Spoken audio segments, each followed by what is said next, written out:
क्योंकि हमें आजकल बीमारी हो गई है। उस बीमारी के इलाज में अभी एक पिछले महीने ही रमजान का महीना निकला है। आपको सुनी सुनाई बातें सुनने का शौक है। रमजान में हम इबादत करते हैं, हम दुनिया की तमाम जो भी जैसे भी प्राणी हैं हम उनके लिए दुआ करते हैं। रमजान में सैक्रिफाइस का दिन होता है, मोहब्बत का दिन होता है। जंगे बदर इस्लाम की सबसे बड़ा युद्ध हुआ, तब भी रमजान था। 16 अगस्त 1946 को भी रमजान थे। ये झूठ और फरेब सुनना बंद कीजिए। फिर अभी अभी मैंने सुना है कि कुछ नए ऐसे लोग पैदा हुए हैं जिनके बारे में 100 साल पहले किसी ने सोचा नहीं था। उन पूर्वजों ने नहीं सोचा था जिन्होंने संगठन बनाया। लेकिन जब आप अपने निजी स्वार्थ से ऊपर न उठ पाए तो क्या से कैसे बयान देते हैं। यह बयान उन लोगों से ज्यादा खतरनाक है। यह उसामा बिन लादेन से ज्यादा खतरनाक बयान है। लेकिन इस पर नहीं बोलेंगे। मैंने पढ़ा एक अखबार के अंदर एक साहब अपना ज्ञान बांट रहे थे। रमजान जो है वो मन की शुद्धि के लिए है।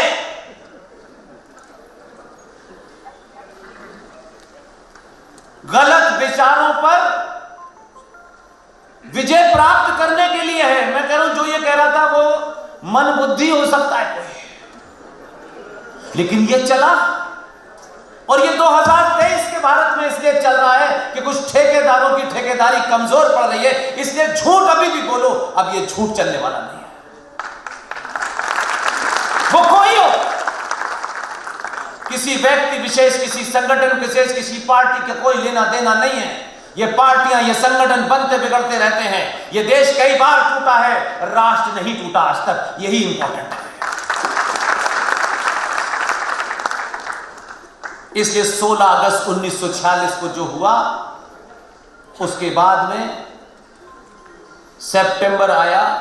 आप सोचिए, अगस्त में यह घटना घटती है 16 वाली, और 2 सितंबर को 1946, 2 सितंबर 1946 को यकायक क्लेमेंट एटली के कहने से, बिना देर किए हुए कि कहीं चीजें हाथ से न निकल जाएं, फूल वाले चचा को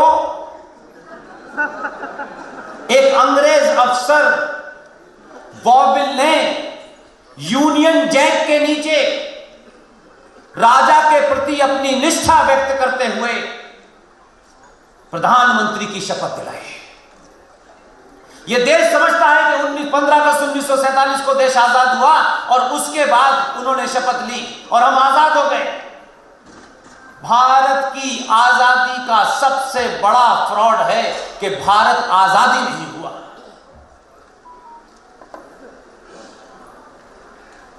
बात आगे बढ़ गई, लोगों ने आगे चला दी कहानी, और एक इंटरिम सरकार बनी। उस इंटरिम सरकार में जिन मंत्रियों को बनाया गया, वो लिस्ट यहां से किंग के पास गई, ग्रेट ब्रिटेन के, कि आप इसे अप्रूव कर दीजिए। मैं इसको फिर भी बड़ा पाप नहीं मानता हूं, क्योंकि उस वक्त तक भारत गुलाम था।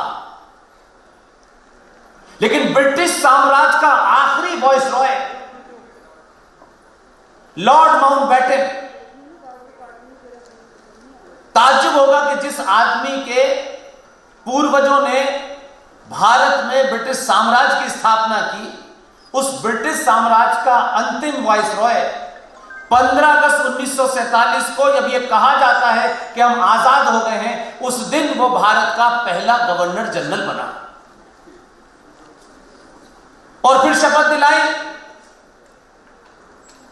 और उसके बाद में कहानी आगे बढ़ गई, कोई पूछने वाला नहीं।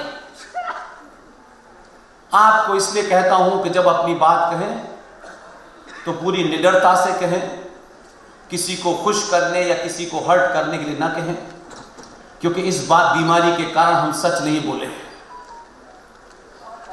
एक डॉक्यूमेंट जो हमारी टीम के सदस्य हैं प्रोफेसर कपिल कुमार साहब ने, जिनको 3 मूर्ति में देश के प्रधानमंत्री ने, जहां कभी फूल वाले चचा के अलावा कोई और रह नहीं सकता था, वो उनके प्रधानमंत्री निवास हुआ करता था, उसे जवाहर भवन कहा करते थे।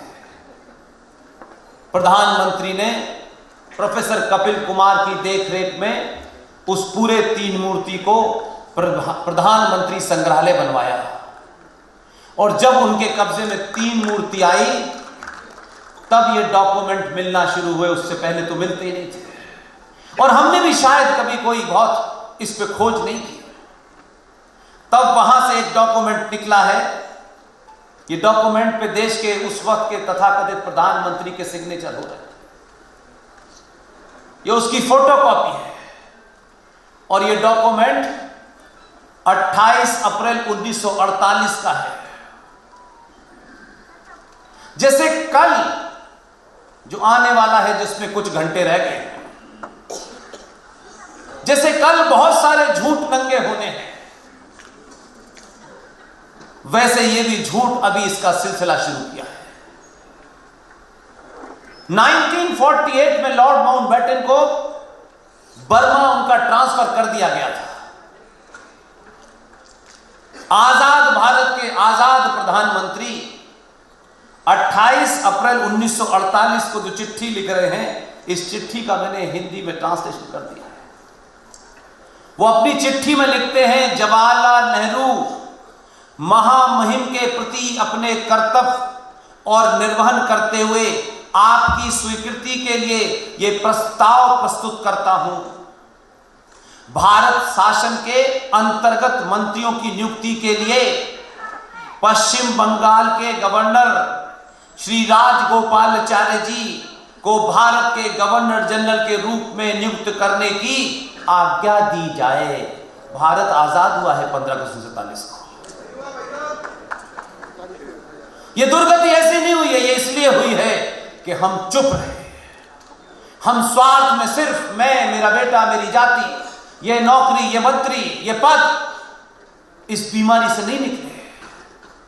और आज भी ये बीमारी ग्रस्त है। हाल में मैं देख के आया हूं। इसलिए कोई ब्राह्मण है, उसको अपने ब्राह्मण होने पे घमंड होना चाहिए। कोई ठाकुर है, उसमें कोई दिक्कत नहीं है। जो जिसका नाम है वो अपने उस पर गर्व करे, लेकिन सच बोले। सनातन सभ्यता अनादिकाल से चाटुकारों ने आज की डेट में रामायण में तब्दील कर लिया है, कुछ वाक्य कर लिए हैं, लेकिन आज भी जो विदेशों में आपका लिटरेचर है, कभी भी भारत भूमि, कभी भी भारत राष्ट्र जाति प्रधान नहीं रहा। भारत भूमि हमेशा से कर्म प्रधान रही है।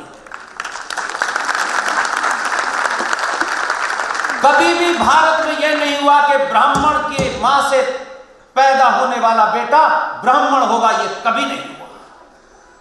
न ठाकुर की मां से, न दलित की मां से, न बनिए की मां से, कभी नहीं हुआ। लेकिन चाटुकारों ने दुकान चला रहे। हमारे यहां जिसने ज्ञान प्राप्त कर लिया, और माफ कीजिएगा आज की जनरेशन के सामने कह रहा हूं, ज्ञान का मतलब यूजीसी द्वारा पीएचडी के अप्रूवल को नहीं कहते हैं, बिल्कुल नहीं कहते हैं। ज्ञान आपको या तो आश्रम में मिलता है या मंदिर में मिलता है। लेकिन हम ये समझते हैं लोग, देखिए साहब वो आईएएस बन गया, बड़ा ज्ञानी है, 3 घंटे का कोर्स में रट लिया, उसे याद रह गया, नंबर आ गए, वो हो गया। किसी में पीएचडी करना, किसी विषय विशेष के अंदर आपकी महारत हासिल करना, यह आपकी शिक्षा तो हो सकती है, ज्ञान नहीं होता है। इसलिए जिसने भी ज्ञान प्राप्त कर लिया वही ब्राह्मण है। जो भारतीय आधुनिक दौर में, अगर मैं मिसाल दूं कि जो सेना में चला गया, वो यादव था, वो दलित था, वो ठाकुर था, वो कोई था, वो छत्री कहलाता है।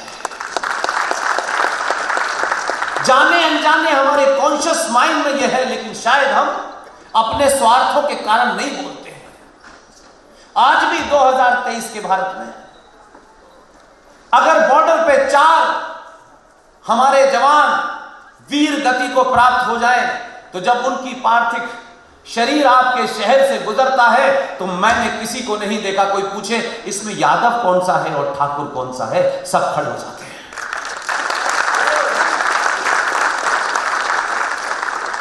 इसलिए ब्राह्मण होकर के घमंड करना अच्छी बात है, इस पे मेरा कोई विरोध नहीं है। लेकिन मेरा प्रश्न है,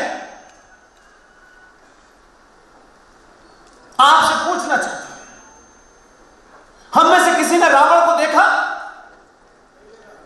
हम अपनी दादी मां से कहानियां सुन रहे हैं कि रावण ने ऐसा किया, ऐसा किया, ऐसा किया, लेकिन सब कुछ होने के बाद यह भी सुनते हैं महाज्ञानी और महाआदमी था, प्रकाट पंडित था, 24 कैरेट का ब्राह्मण था। लेकिन उसी दौर में,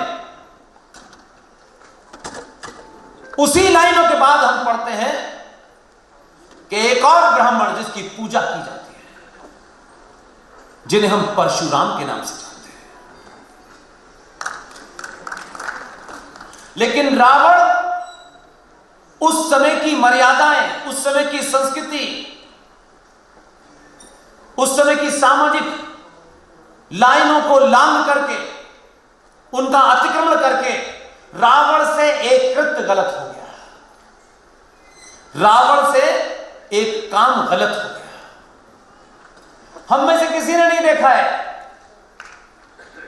इतनी पुरानी कहानी है, आज भी रावण अपने उस कृत्य के कारण चौराहे पे जलाया जाता है और परशुराम अपने कृत्य के कारण मंदिर में पूजे जाते हैं। तो जो लोग ब्राह्मणों पे ये कभी कभी आरोप लगा देते हैं, हो सकता है कि लोग इंडिविजुअल घटिया हो, उस पे कोई जाति नहीं है, इंडिविजुअल सब जगह घटिया हो सकते हैं, उसका कोई लेना देना नहीं है। लेकिन किसी इंडिविजुअल से आप किसी जाति के बारे में राय बना लें और उसे गाली देने में आपको सैडिस्ट प्लेजर मिल सकती है, दीजिए। लेकिन दूसरा चरित्र देखिए, जो मंदिर में ब्राह्मण बैठा है,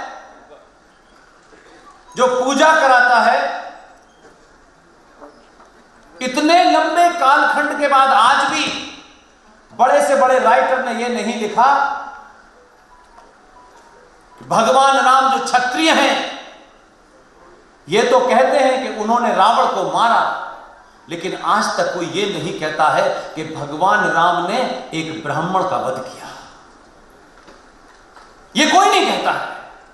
लेकिन उस ब्राह्मण से पूछिए जो मंदिर में बैठ करके रावण को मारने वाले उसी क्षत्रिय की पूजा करता है, और वही ब्राह्मण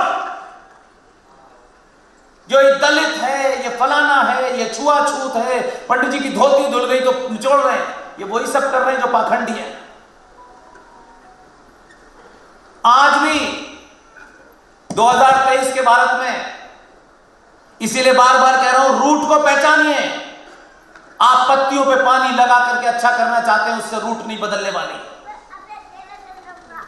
आज भी किसी मिश्रा जी, किसी शर्मा जी, किसी दीक्षित की लिखी रामायण वो पुजारी नहीं पढ़ाता, बल्कि वाल्मीकि की लिखी रामायण पढ़ाता।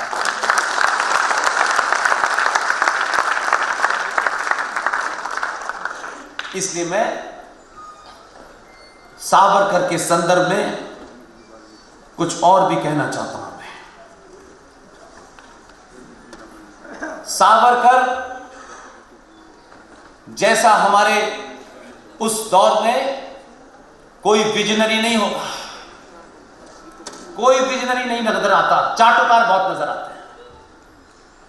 सावरकर की विजन को समझ पाना आसान नहीं है, सावरकर के हिंदुत्व को समझ पाना आसान नहीं है, उस पर चलना बड़ा कठिन है। तो लोगों ने फ्रॉड किस्म के अपने नेता बना लिए हैं और उन्हीं को पूज रहे हैं। सावरकर ने कभी भी कुछ प्राप्त करने के लिए कोई बयान नहीं दिया। आजकल तो नेता बयान देने से पहले तोलते हैं, इससे कितना फायदा होगा तो ये बोले, कितना नहीं होगा तो ये बोले। आज वो शायद नहीं है, कल तो जिन लोगों को मिर्गी आएगी वो तो आएगी ही।